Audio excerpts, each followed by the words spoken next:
mum was a single mum. We lived with my grandparents up until I was 6.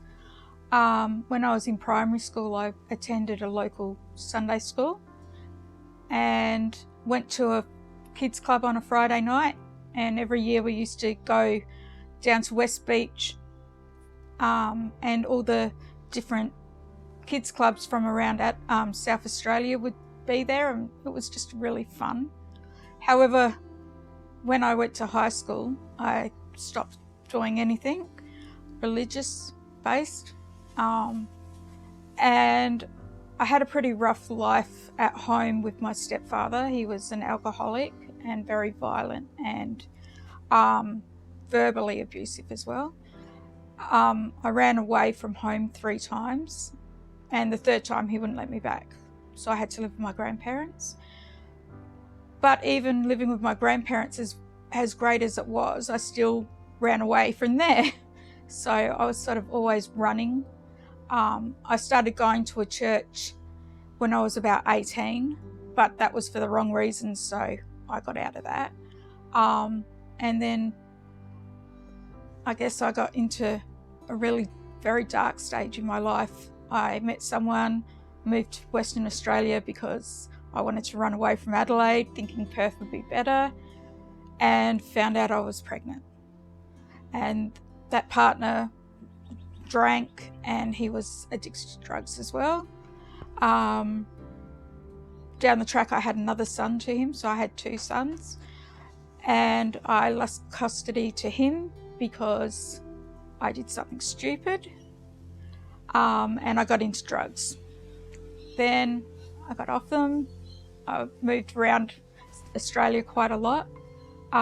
Moved back to Adelaide where I got pregnant with Jeremy, but then moved to Bright in Victoria, and then Albury in New South Wales. So I had him. I've had a lot of different relationships which haven't been very healthy for a number of reasons, and I've always run from conflicts rather than sticking it out and dealing with my problems. I guess when Jeremy was nearly 10, we moved to Sydney, ran away to Sydney because of a abusive relationship, and I had been using drugs again, so I really needed to clear myself from that. And we moved up here about 10 years ago with the partner I was with, but things happened and we had to leave. And 3.5 years ago, I met someone online, and it was the most toxic relationship I've ever been in, and drugs were factored into it.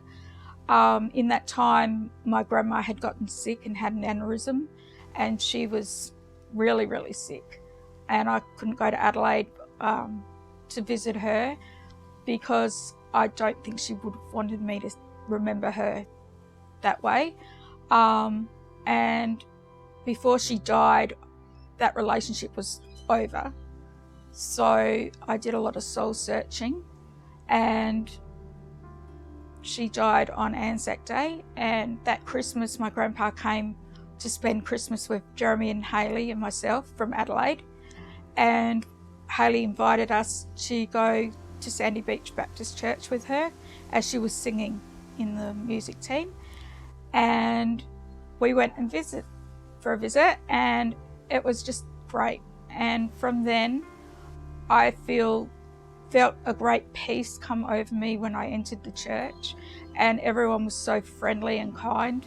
So I started going every Sunday with Hayley, and I really enjoyed it. I made new friends, and I got to the stage where I asked Jesus to come into my life, be a part of my life, and I just prayed a lot, and my life's so much better than what it was.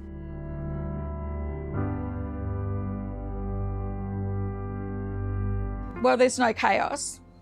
I've cut out all the toxic people from my life because I know they weren't healthy. I tend to be around Christians now, and they enrich my life. You know, they're positive influence on my life. And I'm joined various groups within the church, and it's just nice to be around positive people. I'm not saying that they don't have their ups and downs, but they look at it a lot differently and they deal with it. And I think I've learned not to run away from my problems. If there's a problem, I need to deal with it, and I try and do that now.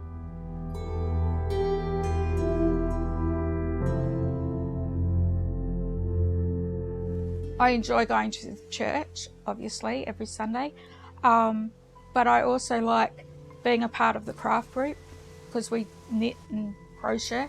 We make things for babies in Africa. That's the majority of the plates our knitting goes to. But I think I'm reliable as well. If I put my hand up to do something, I do it wholeheartedly. I put 110% in. If I'm going to be somewhere, I'd rather be there half an hour early than half an hour late, so people can rely on me to be there when they need me. I like being a part of the Bible study that we go to, Dave and Chris's. It's just nice. We have quite a good discussion, and it's just nice hearing how other people interpret things in the Bible, because not every answer is the same, and there's no obvious wrong answer. So it's just really nice to learn from others, I guess. It's just really enriches my life.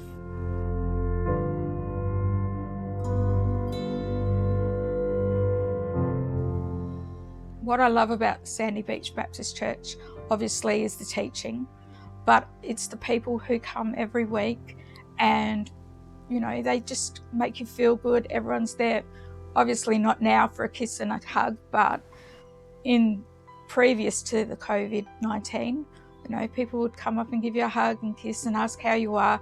People are genuinely interested to see how you're going. They don't put you down. It's very uplifting. And being a part of the different groups that I'm with, I'm formed closer relationships with a lot of people from church, and I just really enjoy that. And now that I've got Jesus in my life, I feel calm. I don't feel that I need to run away if something's not going well. I tend to work out my problems now rather than hide. And I can pray about it. I can talk to Jesus any time of the day or night if something's worrying me. I still get anxious, but not to the stage that I was anxious. He lets me have a little bit of anxiety when I need to. He just kind of lets me know that I'm still here, but you've got to get through this. And he's there at the end of it. He's always there. I think he's always been in my life. It's just he sort of had me on a bit of string, let me go a little way, and then pulls me back in. So yeah, but I'm glad that I'm got him in my heart. He's very important to me.